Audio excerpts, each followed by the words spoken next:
नमस्कार, आप देख रहे हैं डीडी न्यूज पर हमारा विशेष कार्यक्रम राष्ट्रमंच, जिसमें हम करते हैं बड़े विषय पर बड़ी बहस। मैं हूं लाल चंद्र सिंह। सप्ताह के अंत में हम आपके लिए लेकर आते हैं विशेष कार्यक्रम, और आज की जो बड़ी बहस है वो ये है कि क्या कांग्रेस में राहुल गांधी की नीतियों से अलग कांग्रेस के कई वरिष्ठ नेता अलग अलग मामलों पर अलग रुख ले रहे हैं, अलग लाइन ले रहे हैं क्या? और ताजा मामला क्या है? आनंद शर्मा जो वरिष्ठ नेता रहे हैं, उन्होंने मोदी सरकार की विदेश नीति को लेकर तारीफ की है। जिस तरह से पश्चिम एशिया में जो युद्ध के हालात हैं और मोदी सरकार ने ऐसे में जो नीति अपनाई है भारत के हितों को देखने की, उसकी तारीफ की। और आज राष्ट्रमंच में ये पड़ताल करेंगे कि कांग्रेस से कई नेताओं ने राहुल गांधी से ये अलग लाइन क्यों ली।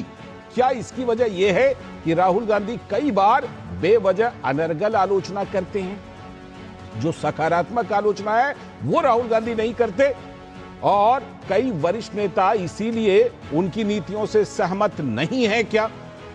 और सबसे बड़ा सवाल ये भी हम राष्ट्रमंच में जिसकी करेंगे पड़ताल कि कांग्रेस के वरिष्ठ नेताओं से कुछ सीखेंगे राहुल गांधी, क्या उनमें, उनके रवैये में, उनके बयानों में कुछ सुधार आएगा? आज राष्ट्रमंच पर इसी बड़े विषय पर करेंगे बड़ी बहस और इसको समझने की कोशिश भी करेंगे। लेकिन पहले जरा इस मामले पर कुछ प्रतिक्रियाएं। कांग्रेस नेता राहुल गांधी अक्सर कहते रहते हैं कि अमेरिकी राष्ट्रपति डोनाल्ड ट्रंप प्रधानमंत्री नरेंद्र मोदी को कंट्रोल करते हैं। सुनिए,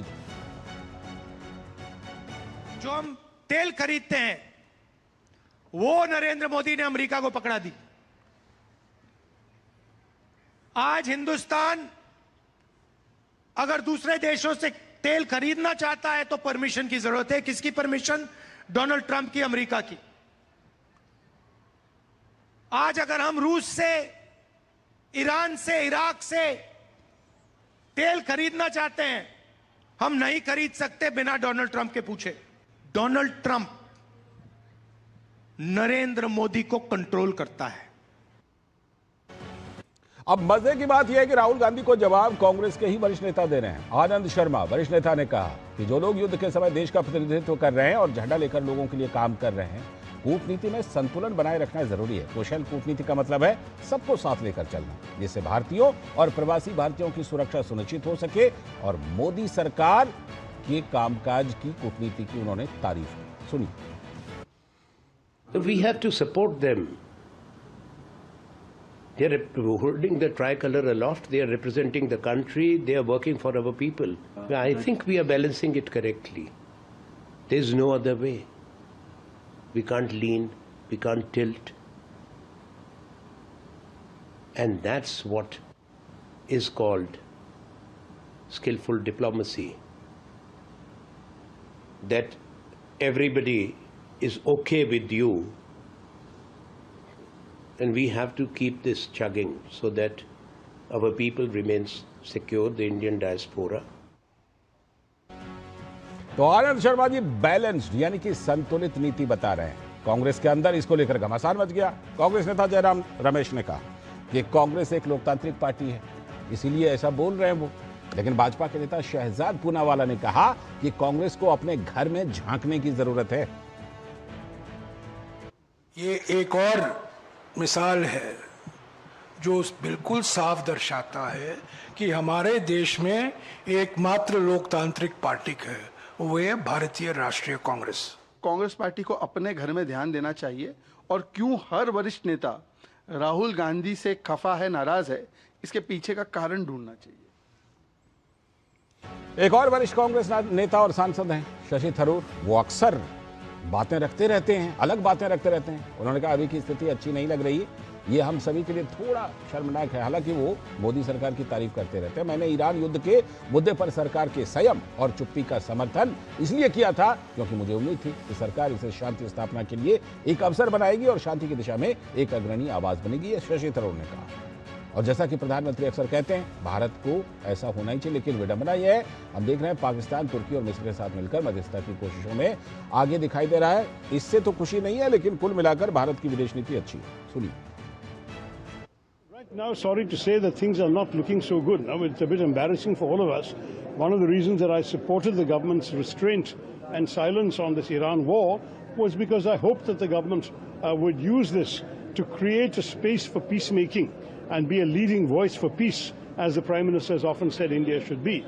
But ironically, we see that it is Pakistan, apparently, that is leading the effort with Turkey and Egypt to do mediation. So obviously, I can't be happy about that. एक और वरिष्ठ नेता और कांग्रेस सांसद मनीष तिवारी की बात सुनवाते हैं। उन्होंने कहा सरकार शायद सही दिशा में काम कर रही है। सुनिए उनको। एक्साइज कम करना, कस्टम ड्यूटी हटाना, इससे तो एक कंटिजेंसी को आप मैनेज कर सकते हैं, पर बुनियादी बात यह है कि जब तक कच्चा तेल और गैस आएगा नहीं पर्याप्त मात्रा में, तो ये बैंडेड अप्रोच कब तक चलेगी।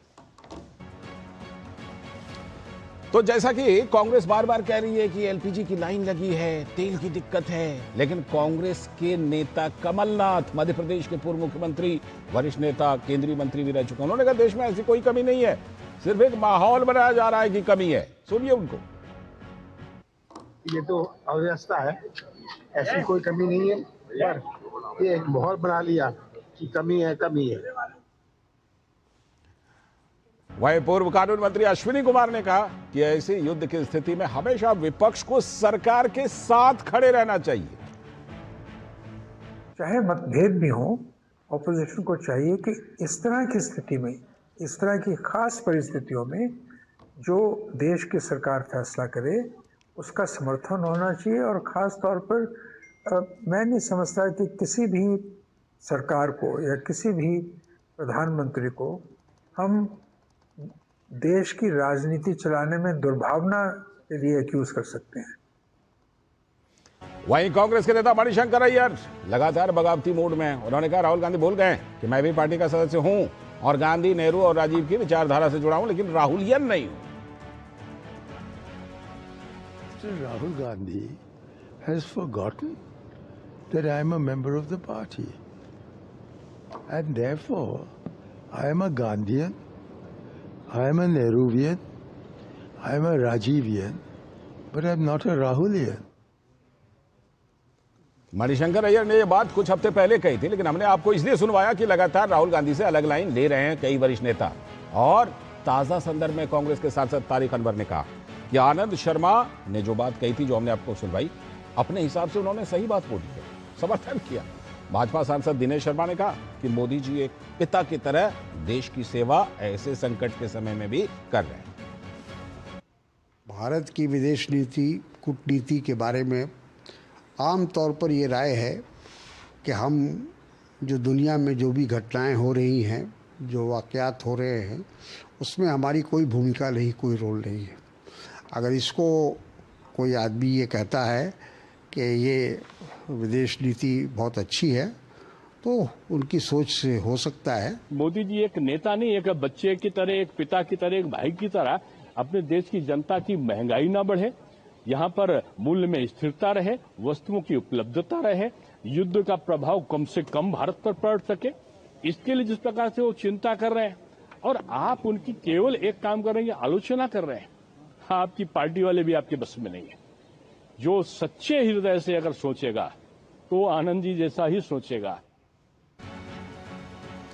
तो आपने सुनी सारी बातें, और इससे एक बात साफ नजर आ रही है कि कांग्रेस के कई समझदार और वरिष्ठ नेता चीजों को समझ रहे हैं। आज इसीलिए हम राष्ट्रमंच पर यह बात कर रहे हैं, और इसीलिए राष्ट्रमंच पर इस मुद्दे पर, बड़े विषय पर बड़ी बहस भी कर रहे हैं। कुछ सवाल सबसे पहले राष्ट्रमंच पर जो आज हम पूछने वाले हैं, आनंद शर्मा ने मोदी सरकार की विदेश नीति पर क्या कुछ कहा है, कुछ बातें सुनवाई, कुछ बताएंगे आपको लगातार। दूसरा सवाल, कांग्रेस के कई नेताओं ने राहुल गांधी से अलग लाइन क्यों ली, क्या वजह है इसके पीछे, इसको भी समझेंगे। तीसरा सवाल, क्या राहुल गांधी कई बार बेवजह अनर्गल आलोचना करते हैं मोदी सरकार की, इस पर भी करेंगे बात। चौथा सवाल, राहुल गांधी की नीतियों से सहमत नहीं है कांग्रेस के ही कई वरिष्ठ नेता, क्योंकि लगातार इस तरह के बयान आ रहे हैं। और पांचवा और अंतिम और बहुत महत्वपूर्ण सवाल, क्या कांग्रेस के इन वरिष्ठ नेताओं के बयानों से कुछ सीख सबक लेंगे राहुल गांधी?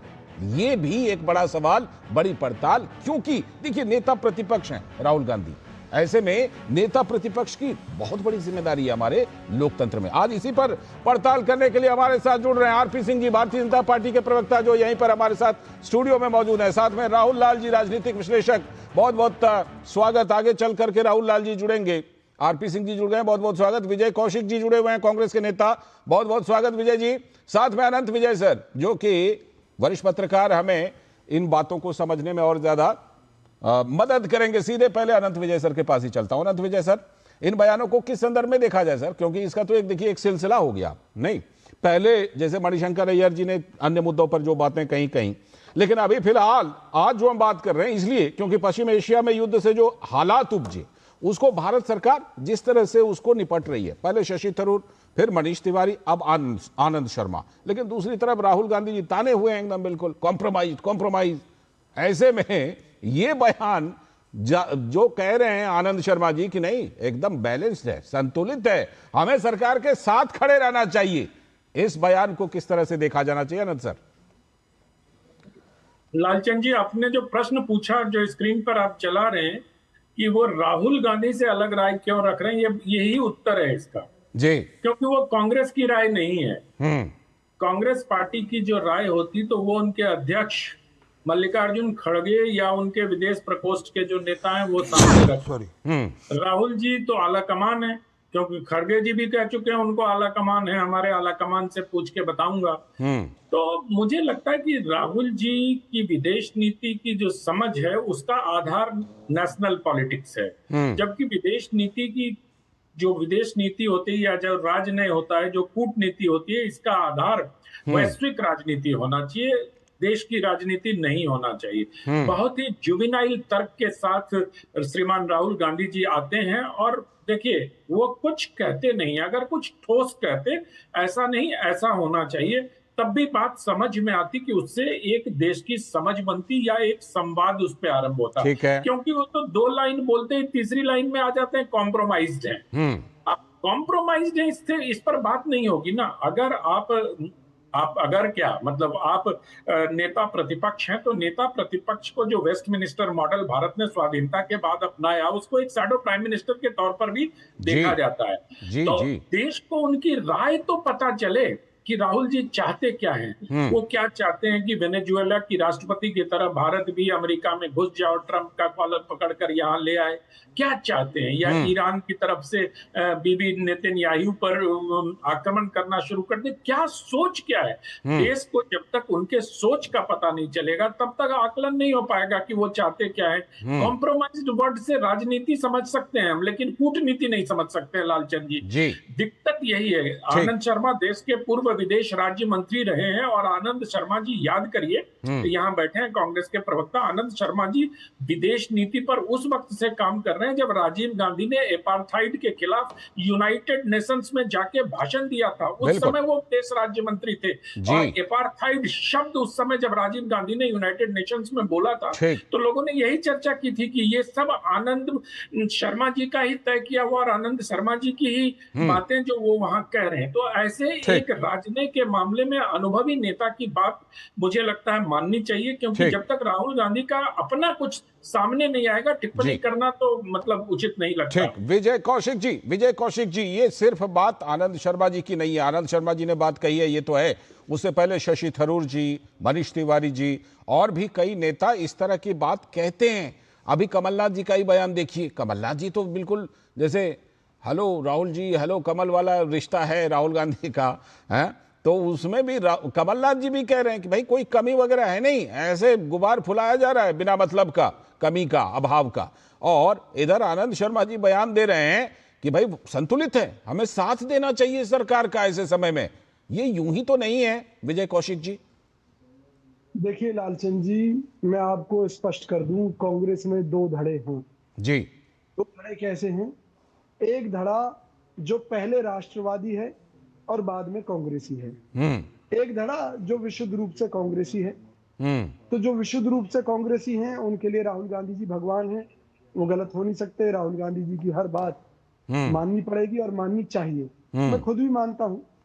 और जो दूसरा धड़ा है जो राष्ट्रवादी, मैं ये मान के चल रहा हूं कि अभी राष्ट्रवादी नेता से मैं बात कर रहा हूं, है ना? ये आपका बड़प्पन है। जी जी जी। और सबसे बड़ी बात यह है कि जब मैं इस घर को, इस देश को अपना मानता हूं, तो मैं ये भी समझूंगा कि अगर इस देश में जूतम पैजार होगी, सिविल वार होगी या कोई भी प्रोपेगेंडा होगा, तो उससे नुकसान घर का होगा, देश का होगा, परिवार का होगा। तो मेरी प्रायोरिटी क्या रहेगी कि पहले देश संभल कर रहे। अरे भाई, अंतर्राष्ट्रीय हालात हैं, कभी कांग्रेस के सामने आए थे, आज भाजपा के सामने हैं।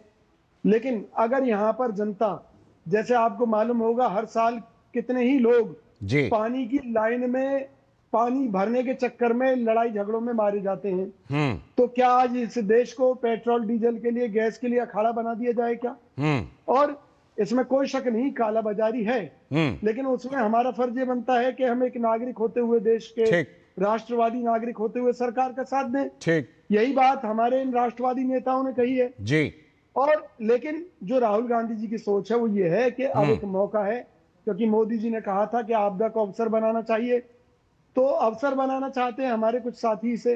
वहीं कुछ साथी कहते हैं कि अगर अवसर बनाया तो देश में आग लग जाएगी, देश में सिविल वार हो जाएगी, इसका जिम्मेवार कौन होगा? और जब देश नहीं रहेगा तो हम ही कहां शासन करेंगे? तो आज देश को बचाने की सबसे पहली जरूरत है। बिल्कुल, ये इस बयान का स्वागत होना चाहिए, यही रुख लेना चाहिए। ऐसा ही बोला है आनंद शर्मा जी ने और कई वरिष्ठ नेताओं ने भी। मैं आरपी सिंह जी के पास आऊं उससे पहले राहुल लाल जी जुड़ गए, राजनीतिक विश्लेषक। राहुल जी स्वागत है। राहुल जी, ये लगातार जो इस तरह के बयान आ रहे हैं, देखिए पहले मणिशंकर अय्यर जी का तो दूसरे मामलों पर आया, पवन खेड़ा से बड़े नाराज चल रहे थे, लेकिन ये जो वर्तमान संदर्भ है, पश्चिम एशिया का संकट, भारत जिस तरह से निपट रहा है, इसकी कुल मिलाकर के पहले देखिए शशि थरूर जी का बयान, फिर देखिए मनीष तिवारी जी का बयान, अब आनंद शर्मा जी का बयान, ये यूं ही तो नहीं है राहुल लाल जी? नहीं, इसमें तो एक बयान आप लालचंद जी, मैं एक बयान और जोड़ देता हूं, जोड़िए। कमलनाथ जी का बयान भी जोड़ मैंने वो अभाव वाला बयान दिखाया है, सही बात है। हाँ, वो कमलनाथ जी का बयान भी है उसमें। देखिए, जैसे आम आदमी पार्टी में राघव चड्ढा है, तो ऐसा नहीं कि दूसरे पार्टियों में राघव चड्ढा नहीं होता है लालचंद जी, वो होता है हर पार्टियों में। राघव चड्ढा नहीं हो गए? नहीं भाई, अब हमें तो कुछ राघव चड्ढा जो है कि लालचंद जी, हमें भारतीय जनता पार्टी में भी दिखाई देता है। राघव चड्ढा की संख्या ज्यादा नहीं हो गई राहुल जी, ज्यादा नहीं हो गई? लालचंद जी, हमें तो जो है सुब्रमण्यम स्वामी जी भी लगातार आर्थिक मामलों पर ज्ञान देते हुए दिखाई देते हैं। कई बार हमें बेरोजगारी के मामले पर वरुण गांधी भी ज्ञान देते हुए दिखाई देते हैं। तो पॉलिटिकल पार्टियों में बहुत सारे नेता अलग अलग पार्टियों में असहमति का राय रखते हैं, वो उनकी असहमतियां होती। ये कुछ ज्यादा राहुल लाल जी, आप कुछ हल्का नहीं कर रहे हैं, ज्यादा हल्का नहीं कर रहे हैं। देखिए, भारत की विदेश नीति की एक तरफ राहुल गांधी जी, प्रियंका गांधी वाड्रा जी ये कह करके कह रहे हैं, कभी कह रहे हैं नेतन्याहू के हाथों चली गई हमारी विदेश नीति, कभी कहते हैं राष्ट्रपति ट्रंप तय कर रहे हैं, कॉम्प्रोमाइज्ड हो गया, और दूसरी तरफ ऐसे ऐसे नेता जो अनुभवी हैं, वरिष्ठ हैं, उनके बयान देखिए क्या आ रहे हैं, कह रहे हैं संतुलित है, हमें साथ देना चाहिए। ये तो एकदम बिल्कुल पूरब पश्चिम की बात हो गई। इसको इतने हल्के में कैसे आप राहुल लाल जी ले रहे हैं? देखिए, मैं कह रहा हूं कि आनंद शर्मा जी कांग्रेस पार्टी के वरिष्ठ नेता रहे हैं, बिल्कुल रहे हैं, वो विदेश राज्य मंत्री भी रहे हैं, लेकिन अभी भी किसी भी बयान को नहीं आनंद शर्मा रहे हैं, मतलब अभी भी है ना भैया, वो जाने की तैयारी नहीं है। अच्छा, जाने की तैयारी में, ये देखिए ये बात अब निकल करके आई कि जाने की तैयारी में है, इसीलिए ऐसे बयान दे रहे हैं, ये कहना चाह रहे हैं आप? बिल्कुल। मैं तो देखिए, राहुल गांधी के बयानों के तथ्यों के आधार पर हम लोगों को देखना पड़ेगा कि क्या वो जो बयान दे रहे हैं वो तथ्यों के आधार पर कहीं सही है या कौन सही है। मैं देखिए, भारत, हम लोग विकसित भारत, मुझे तो लगता है विजय जी खुद ही आपको जवाब देना चाह रहे हैं, कांग्रेस नेता विजय जी जवाब देना चाह रहे हैं। आरपी सिंह जी के पास तो बाद में आऊंगा, विजय जी कुछ जवाब देना चाह रहे हैं। लालचंद जी सबसे प्रमुख मुद्दा ये है, फिर विजय जी हमारा जवाब देते हैं। विजय जी जरा सुन लीजिए हमें, फिर आप जवाब दे दीजिएगा। मैं एकदम आपके खंडन का भी स्वागत करता हूं। अच्छा ठीक है, चलिए पूरी कीजिए बात। बस मैं ये कह रहा हूं कि देखिए, भारत विश्वगुरु बने, हम लोग 2047 में विकसित भारत की बात करते हैं। मैं केवल दो देशों की तुलना करता हूं लालचंद जी। भारत, ईरान ने मित्र देश भारत को भी घोषित किया, चीन को भी घोषित किया। हॉर्मुज के तरफ से कितने सारे जहाज जो भारत के शिपिंग सबसे ज्यादा निकले हैं। अभी आनंद शर्मा जी कह रहे थे कि सबसे ज्यादा जहाज हमारे निकले हैं। शिपिंग सेक्रेटरी के मुताबिक 8 जहाज जो है कि भारत के निकले हैं सर, और अभी भी वहां आनंद शर्मा जी का पूरा इंटरव्यू देखिए, कह रहे हैं कि सबसे ज्यादा हमारे निकले हैं। विजय जी एक लाइन बोलिए, फिर आरपी सिंह। लालचंद जी, सबसे ज्यादा संख्या में चीन के निकले हैं, यही तो दुखद मामला है। ईरान का जहाज जो भारत की तरफ आ रहा था वो भी लौट के फिर चीन की तरफ चला गया। ठीक है, चीन का पक्ष हम सब लोग जानते हैं, भारत वो पक्ष नहीं ले सकता। हाँ विजय हमने कौशल। अपनी पार्टी के अंदर एक बात रखी हाँ। कि आज जरूरत इस बात की है कि राहुल गांधी जी अगर ये चाह रहे हैं कि भी देश गलत विदेश नीति पर चल रहा है तो उन्हें अपनी बात रखनी चाहिए कि किस रास्ते पर देश को चलना चाहिए। ये बात अनंत विजय सर ने कही, ये बात अनंत विजय सर ने कही है कि आप कुछ विकल्प भी तो बताइए कि ये होना चाहिए, है ना। उन्होंने कहा नेता प्रतिपक्ष की स्थिति एक शैडो पीएम की होती है, उनको बतानी चाहिए कि ये रास्ता है, ये सही रास्ता है, वो नहीं रखते हैं। ये बात अनंत विजय सर ने भी। मैं लौटता हूं आरपी सिंह जी। आरपी सिंह जी, राहुल लाल जी का तर्क है कि ये कोई बहुत बड़ी बात नहीं है, लोग ऐसा रख रहे हैं, और दूसरी बात कह रहे हैं आनंद शर्मा जाने वाला है इसलिए बोल दिया ऐसा। आरपी सिंह जी, अभी राहुल गांधी को पता होगा, जब राहुल हमारे जो यहाँ पर उनके वक्त राहुल लाल जी बैठे हैं, हाँ। इनको पता होगा कि कौन सी पार्टी में कहाँ जाने वाले हैं या पार्टी छोड़ने वाले, ये उन दोनों को पता होगा, हमको तो पता नहीं। तो ये पहली बार नहीं, थोड़े दिन पहले अगर याद हो, दिग्विजय सिंह जी ने भी एक ट्वीट किया था जी, और उसमें एक फोटो डाली थी, हाँ, आरएसएस का प्रोग्राम का, हाँ, याद है। और उसमें उन्होंने सबको टैग किया था, प्रियंका वाड्रा को, राहुल गांधी को, जयराम रमेश को, संगठन की नसीहत दी थी। हाँ, संगठन की नसीहत दी थी। तो ये समझ में आना चाहिए कि कांग्रेस में भी समझ आने लगा कि उनकी जो लीडरशिप है वो पूरी तरह विफल है, वो लीडरशिप रास्ता नहीं दिखा पा रही, उनकी नीतियां भी ऐसी नहीं है जो कि ठीक रास्ता दिखा सके। मुझे 2020 का G23 का मैं लिस्ट देख रहा था, गुलाम नबी आजाद साहब पार्टी में नहीं, कपिल सिब्बल साहब पार्टी में, शशि थरूर, ये कई बार कहते हैं उनके खिलाफ कई बार विदिन कांग्रेस कैंपेन खड़ा कर चुके हैं। इनमें से ज्यादातर G23 में थे, है ना, ग्रुप 23। G23 का नाम ले लो, आनंद शर्मा जी का भी नाम उसमें था, मनीष तिवारी, आनंद शर्मा, पीजी कुरियन, मेनका चौधरी अभी हैं, मिलन देवरा, मतलब मिलिंद देवड़ा तो चले गए, हाँ, मुकुल वासनिक, जितिन प्रसाद, भूपेंद्र सिंह हुडा, राजेंद्र कुमार भट्टल, मतलब इनमें से ज्यादातर लोग ऐसे हैं जो कि पार्टी छोड़ चुके हैं, जहां पार्टी के अंदर उनके हिस्सेदारी नहीं रही, साइड लाइन। वो सबके सब लोग हैं जो कि पार्टी में एक अपने समय में एक लोहा रखते, इनका लोहा माना जाता था, और एक अच्छे मजबूत नेता थे सबके सब। उसमें लवली का, अरविंदर सिंह लवली का नाम भी है जी। तो अब संदीप दीक्षित भी है। अब इसमें अब पार्टी ने सोच रहे हैं कि उनकी लीडरशिप जो अभी की है वह इस काबिल है कि इन सबको साथ लेकर चल सके।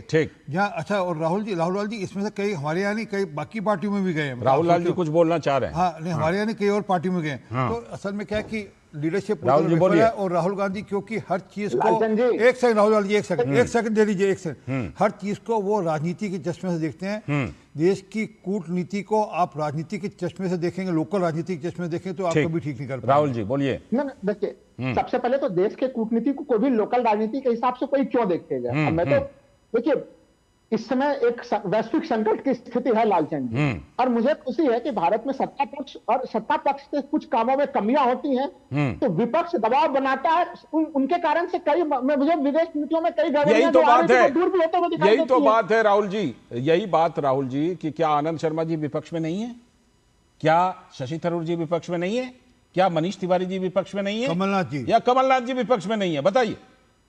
देखिए, मैं तो देखिए उन लोगों की कुछ तो मजबूरियां रही होंगी, मैं तो कह ही रहा हूं। अच्छा,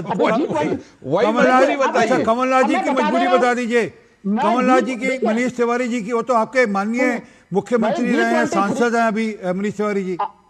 सिंह जी देखिए, G23 के अधिकांश सदस्यों की स्थिति हम लोग जान चुके हैं। वो कांग्रेस पार्टी में अब उनको कोई पूछ नहीं रहा, और अब वही लोग बचे हुए जिनको दूसरी पार्टी पूछ नहीं रहा, इसलिए इस तरह के बयान आ रहे हैं। आरपी सिंह जी कह रहे हैं पूछ नहीं रहा कोई, इसीलिए बयान आ रहे हैं इस तरह। वो दूसरे पार्टियों में एंट्री के लिए रास्ता खोज रहे हैं, वो नहीं चाहते कि गुलाम नबी आजाद वाली स्थिति हो जाए। अच्छा, वो गुलाम नबी आजाद भी नहीं बनना चाहते, वो चाहते हैं कि आरपी सिंह जी रास्ता दरवाजा खोल दें, कोई दूसरी पार्टी में आरपी सिंह जी दरवाजा खोलेंगे। आप ऐसे नेता, मैं तो अगर राहुल लाल जी बोले, आप राहुल लाल के लिए दरवाजा खोल सकते हैं। राहुल लाल जी, आपको आमंत्रण है कि आपके लिए भी दरवाजा खुला हुआ है, परंतु जो देश हित में काम करने के लिए तैयार हो, जो राष्ट्र हित से पहले रखता है, उसके लिए सबके लिए दरवाजे खुले हमारे। तो सिंह साहब, मैं तो राजनीतिक विश्लेषक की भूमिका में बिल्कुल सही हूँ, लेकिन अभी कुछ बड़े सवाल यहाँ पे पूछे गए कि राहुल गांधी, अभी कौशिक जी ने भी पूछा और अनंत विजय सर ने भी पूछा कि राहुल गांधी कहना क्या चाहते हैं, वो विदेश नीति में क्या करना चाहते हैं। ठीक है, मैं लौटता हूँ। ठीक है, लौटता हूँ। एक छोटा सा ब्रेक लेते हैं, एक छोटा सा ब्रेक ले लेते हैं यहाँ पर। उसके बाद ये इस पहलू पर ज्यादा बात करेंगे कि जब कई वरिष्ठ नेता, अनुभवी नेता ऐसी बातें कहते हैं समय समय पर, तो क्या इससे राहुल गांधी जी को कुछ सीखने, सबक लेने की जरूरत है क्या? छोटा सा ब्रेक, जल्दी लौटते हैं, सब बने रहिएगा।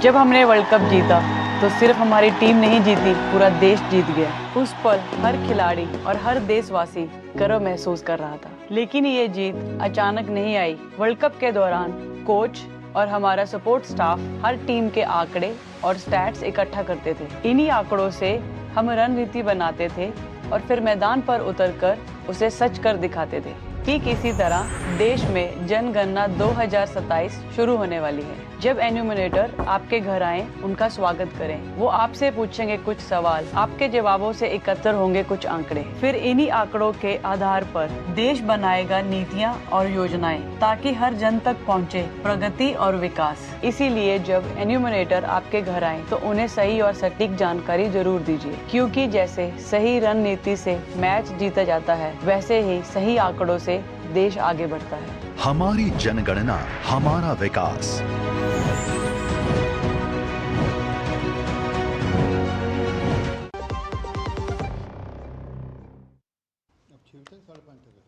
स्वागत है ब्रेक के बाद। आप देख रहे हैं डीडी न्यूज पर राष्ट्रमंच। इसमें हम कर रहे हैं बड़े विषय पर बड़ी बहस। हमारे सारे मेहमान जुड़े हुए सीधे अनंत विजय जी के पास चलते हैं। अनंत विजय सर, ये एक अब इस पहलू पर हम बात करना चाहेंगे कि क्या ऐसे बयानों से, जब कई वरिष्ठ नेता, उन्होंने कहा राघव चड्ढा, भाई ऐसे कई राघव चड्ढा तो नहीं हो गए कांग्रेस के अंदर, लेकिन जब ऐसे बयान आते हैं, कमलनाथ जी की तरफ से भी बयान आ गए, वो तो कहीं जाने वाले या कहीं दुराव वाले नेता नहीं है ना अभी तक। ऐसे में क्या राहुल गांधी जी कुछ सीखेंगे, कुछ सबक लेंगे, कुछ सुधार करेंगे, कुछ बदलाव करेंगे?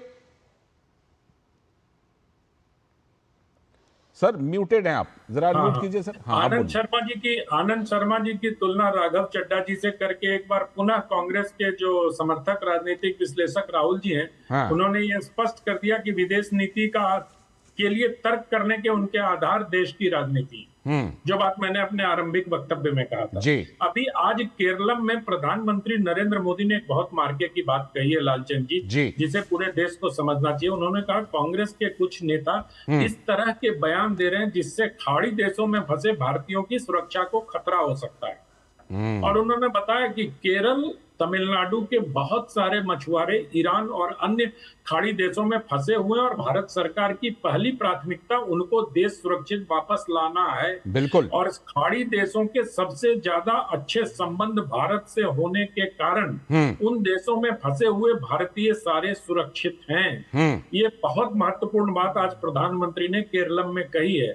इसको भी उनकी विदेश नीति के आईने में ही समझा जाना चाहिए। बिल्कुल समझा जाना चाहिए, क्योंकि 90 लाख से भी ज्यादा भारतीय खाड़ी देशों में रहते हैं सर। मैं यही कह रहा हूं, ये होती है विदेश नीति। हाँ। अब कल को ये कहे कि आपने तो बीबी नेतन्याहू के आगे हथियार डाल दिए, आपने तो खाड़ी देशों के सामने कॉम्प्रोमाइज्ड हो गए, आप तो ट्रंप के तलवे चाट रहे हैं, तो इससे तो छल नहीं होना ना। ये प्रधानमंत्री ने संसद में कहा कि ये अप्रत्याशित समय है। अप्रत्याशित समय में अप्रत्याशित तरीके से ही पूरे देश को एक साथ। राहुल लाल जी क्या कहना चाह रहे थे, आप बताइए। देखिए, वहां पे 1 करोड़ से ज्यादा लोग वहां पे प्रभावित हैं। मुझे बताइए कि विपक्ष के राहुल गांधी जी ने ऐसा कोई बयान दिया हो जिससे उनके जीवन सुरक्षा पे कोई सवाल उठे हुए? देखिए ये संदर्भ मैं बता देता हूं संदर्भ। जो अनंत सर कहना चाह रहे हैं, वो कह रहे हैं कि अगर मान लीजिए आप देख रहे हैं ना कि ईरान वर्सेस खाड़ी देश हो रहे हैं, ठीक है, एक लिमिट से ज्यादा हम किसी तरफ अगर झुकेंगे, मान लीजिए ईरान की तरफ अगर हम झुक गए, अभी आप कह रहे थे चीन जैसे हम सफल नहीं है, अरे भाई चीन के बारे में जानते हैं, चीन किस तरफ झुका हुआ है, हम उस तरह नहीं झुक सकते। ईरान की तरफ में अगर झुकेंगे, खाड़ी देशों के साथ हमारे संबंध खराब होंगे। उन्हीं की बात कर रहे थे अनंत जी। लालचंद जी, कोई भारत सरकार से ये नहीं कह रहा कि भारत सरकार जो है कि किसी एक खेमे का हिस्सा बन जाए। कांग्रेस और राहुल गांधी लगातार ये डिमांड करते हैं गुट निरपेक्षता, जो भारतीय विदेश नीति की पुरानी परंपरा रही है जी। आप उसमें, ईरान भी आपका मित्र है, अरब देश के बाकी जो देश है वो भी आपका मित्र है, इजराइल भी आपका मित्र है, अमेरिका भी आपका मित्र है। उसके बीच में जो संतुलन होना चाहिए वो संतुलन ना टूटे। आखिर वही तो आनंद शर्मा जी ने बताया कि बड़ा संतुलित है, उनको बड़ा संतुलित लगा। उनको लग रहा है संतुलित, लेकिन अगर हम लोग तथ्यों के आईने में देखें तो वहां पे संतुलन की कमी दिखती है। अब ये बताइए, मैं एक छोटा सा तथ्य रखता हूं मैं। माननीय जो हमारी जो सुषमा स्वराज जी स्वर्गीय थी, उन्होंने बयान दिया था कि भारत केवल संयुक्त राष्ट्र संघ के, हम किसी देश के प्रतिबंध को नहीं मानते हैं। आनंद सर क्या संतुलित नहीं है भारत सरकार का दृष्टिकोण? सर मैं यही तो समझना चाहता हूँ राहुल लाल जी से और राहुल गांधी जी से भी कि कहां पर असंतुलित हो गए। और गुट निरपेक्षता तो तब थी जब गुट थे, अब जब गुट ही नहीं बचे विश्व में तो अब मल्टी अलाइनमेंट का युग है राहुल लाल जी, और भारत मल्टी अलाइंड है। अमेरिका से भी तेल ले रहा है, वेनेजुएला से भी तेल ले रहा है और ईरान से भी तेल लेने के लिए बातचीट चल रही है। यूरोपीय देशों से भी मेगा डील है। ईरान के IGCR जो है वो भारतीय जहाज को स्कॉट करके हरमुज जल मध्य से निकाल रहा है। ये उसी मल्टी अलाइनमेंट का नतीजा है, उसी का परिणाम है। बिल्कुल राहुल लाल जी, दिक्कत कहां पर है राहुल लाल जी बताइए। बड़ा सही सवाल इन्होंने पूछा, पहले भी पूछ रहे थे, मैं उसी का उत्तर दे रहा हूँ। असंतुलन कहां दिखाई पड़ रहा है आपको वो बताइए। मैं उसी असंतुलन पे जा रहा हूं कि 2019 में अमेरिका के दबाव में हम लोगों ने ईरान से तेल खरीदना अमेरिकी प्रतिबंधों के दबाव में बंद कर दिया। ईरान हमें दुनिया का सबसे सस्ता तेल दे रहा था, सबसे कम दर पे दे रहा था, सबसे यूपीए सरकार के दौरान भी, यूपीए सरकार के दौरान सबसे ज्यादा प्रतिबंध लगाए गए थे जब ओबामा हुआ करते थे वहां के प्रेसिडेंट हिलरी क्लिंटन के दौरान। जी मैं यही तो कह रहा हूं कि अगर यूपीए सरकार ने गलतियां की तो क्या वर्तमान सरकार भी गलतियां करे? यूपीए सरकार को गलतियों को दोहराने के लिए वर्तमान सरकार नहीं आई। राहुल लाल जी 19 में मत जाइए, अभी युद्ध में वर्तमान समय में रहिए, नहीं तो 19 में जाइए तो 49 में भी जाना पड़ेगा। ठीक है, फिर बहुत कुछ आ जाएगा। लेकिन आरपी सिंह जी जवाब देना चाहेंगे। आरपी सिंह जी कह रहे हैं कि क्या अमेरिका के दबाव में ईरान से हमने तेल नहीं खरीदे या ईरान से हमारे संबंध उतने अच्छे नहीं रहे? नहीं, मुझे तो याद आता है हिलरी क्लिंटन की एक फटकार लगती थी तो यहाँ पर तेल लेना बंद कर दिया गया था ईरान का। इजराइल के कहने पर इजराइल का एक स्पाई सैटेलाइट लॉन्च किया था ईरान पर नजर रखने के लिए, याद होना चाहिए। फिर यही नहीं, मणिशंकर जी अय्यर जी मंत्री थे पेट्रोल और डीजल पेट्रोलियम के, उनको मक्खी तरह बाहर निकाल दिया, एक फटकार लगी अमेरिका से और देवराव जी को मंत्री बना दिया। इसीलिए आज मणिशंकर अय्यर जी कह भी रहे हैं मैं राहुलियन नहीं हूँ, गांधीयन हूँ, नेहरूवियन हूँ, लेकिन राहुलियन नहीं हूँ। फिलहाल समय की कमी है, मुझे यहीं पर आप लोगों से विदा लेना पड़ेगा। फिलहाल राहुल लाल जी बहुत बहुत शुक्रिया, विजय जी शुक्रिया, आरपी सिंह जी शुक्रिया, आनंद सर बहुत बहुत शुक्रिया जुड़ने के लिए राष्ट्रमंच पर इस बड़े विषय पर बड़ी बहस। और बड़ा विषय ये था कि जो कांग्रेस के कई वरिष्ठ और समझदार नेताओं ने बयान दिए हैं, क्या उससे राहुल गांधी कुछ सबक लेंगे? आगे देखते रहेंगे हम। फिलहाल आज के राष्ट्रमंच में इतना ही। पूरी टीम को दीजिए अनुमति। नमस्कार।